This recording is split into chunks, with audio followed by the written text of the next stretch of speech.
Do you like sci-fi? Do you like games with compelling stories that your choices affect? Do you like mushrooms?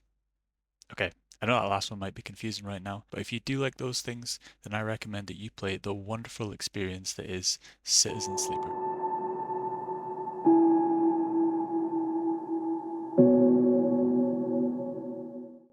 As you begin the game, you'll find yourself in a world where human consciousness can be placed into synthetic bodies. These combined beings are known as sleepers, and it is as a sleeper that you begin your journey on the space station known as the Eye.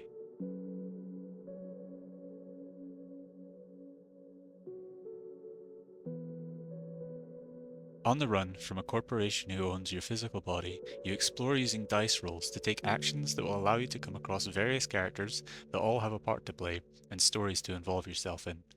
You'll survive by earning money known as chits and find a way to keep your decaying body functioning well enough that you might continue your existence in this new world. The game is described by many as a TTRPG, but I think it's best described as a visual novel with TTRPG elements. As briefly mentioned, you use dice rolls to take actions. These dice are rolled at the start of each day, or cycle as it's called.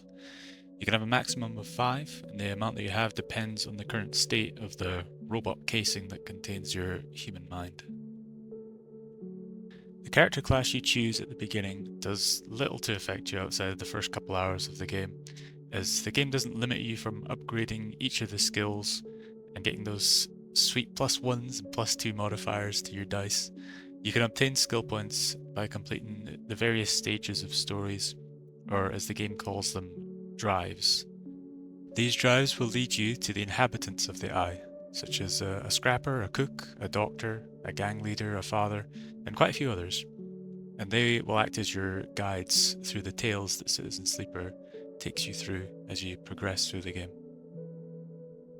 Take good care of yourself, and you can take more actions each day, but mismanage your funds or get unlucky on some dice rolls at the beginning of the cycle, and you can find yourself with less resources to play with. For the majority of the game, you will have many decisions to make on which actions you need to prioritize. Do you help out a struggling father by babysitting his daughter so he can work? Or do you go earn money for yourself instead to spend on the much needed medicine that you need to keep your body functioning? This is just one of the many complex ethical choices the game offers you to consider.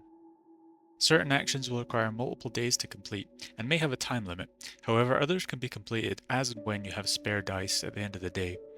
You can also use lower value dice in the cloud, which is a kind of virtual space in which you can interact with data. It's a special ability you have as a sleeper.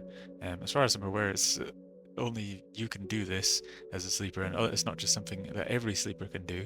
Um, but regardless, you can steal data from one faction and sell it to the other, or you can unlock various nodes that carry valuable data to help you progress through your drives and help out your allies.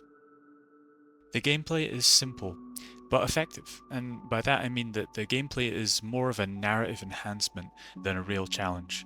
The successes you have, or the struggles that you endure on the Eye, serve to envelop you in the world and help you to build an understanding of how life functions and what life is really like for these people in this space station. The primary form of engagement for Citizen Sleeper is the story and amazing writing.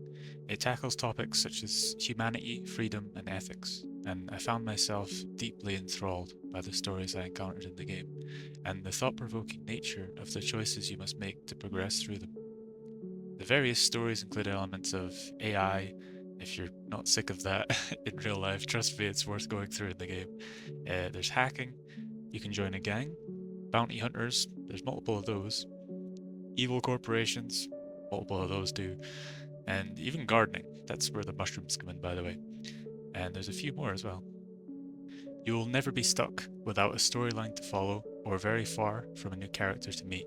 The amount of depth you'll encounter in the game's relatively short runtime of around 7 hours will provide you more than your money's worth, and that's only one playthrough. There's opportunities for multiple playthroughs and there's multiple endings that you can go for.